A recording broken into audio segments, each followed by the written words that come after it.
নমস্কার বন্ধুরা, আশা রাখি সবাই খুব ভালো আছে। আমিও ভালো আছি। ওয়েলকাম টু কুকিং উইথ ইচ্ছে। আজ আমি আপনাদের সাথে শেয়ার করব পাকা তালের মাড়ি কিভাবে বের করা যায়। তালকে পরিষ্কার করে খুব সহজে এটা করা যায়। আমি আপনাদেরকে দেখিয়ে দিচ্ছি কিভাবে এটা আমি করব। দেখুন, খুব সুন্দরভাবে আমি পুরো একটা তাল থেকে বের করে নিয়েছি মাড়ি। এজন্য আমি একটা তাল এখানে নিয়ে নিয়েছি, আর তালটাকে আমি এবার ভালো করে পরিষ্কার করে নেব। ভিডিওটি ভালো লাগলে একটা লাইক দিয়ে দেবেন। দেখুন, এবার আমি এই যে খোসাগুলো রয়েছে খোলাগুলো ভালো করে আমি উপর থেকে ছাড়িয়ে নিচ্ছি এক একটা করে। খুবই সহজ পদ্ধতি। পুরোটা আমি এরকমভাবে খোলাগুলো ছাড়িয়ে নিলাম। এইবার আমি যে কালো কালো এই যে খোসাগুলো রয়েছে সেইগুলো হাতের সাহায্যে ভালো করে এরকমভাবে ছাড়িয়ে নেব। একটা শেয়ার করবেন যদি ভালো লাগে ভিডিওটি, আর পুরো ভিডিও দেখে আমার চ্যানেলের নতুন দর্শক হলে চ্যানেলটিকে সাবস্ক্রাইব করুন। পুরনো বন্ধুদের অনেক ধন্যবাদ। আমার এই পথ চলাতে তারা সব সময় আমার সাথে আছে, তাদেরকে অজস্র অজস্র ধন্যবাদ আমার তরফ থেকে থাকলো। দেখুন, পুরোটা এরকমভাবে আমি ছাড়িয়ে নেব খোসাগুলো। পুরো খোসা ছাড়িয়ে নিতে আমার বেশিক্ষণ সময় লাগবে না। তাল যখন কিনবেন তখন চেষ্টা করবেন কালো তাল কেনার। এটা পুরোপুরি কালো নয়।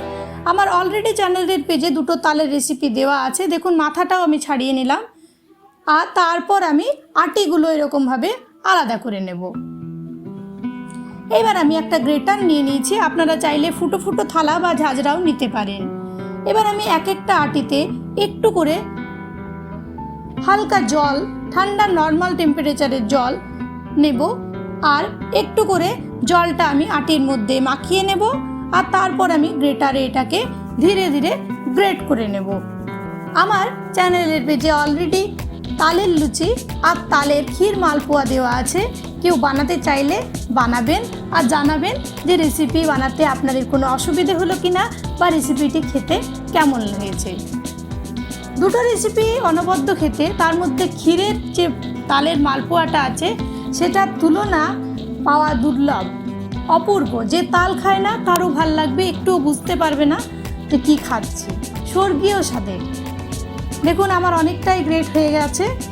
এরকমভাবে আমি 3টে আটি, মাঝে মাঝে একটু করে জল দেবো এর আটিটার মধ্যে, আর এরকমভাবে তালের পাল্পটাকে আমি বের করে নেব। দেখুন, এরকমভাবে খুব সহজে তালের পাল্পটা আমাদের বের করে নেওয়া যাবে।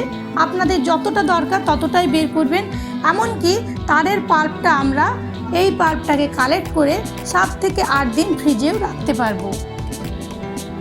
কিভাবে তালের রেসিপিতে পিত্তি পড়বে না সেই পদ্ধতিও আমার রেসিপিগুলোর মধ্যে দেওয়া আছে, দেখলেই বুঝতে পারবেন।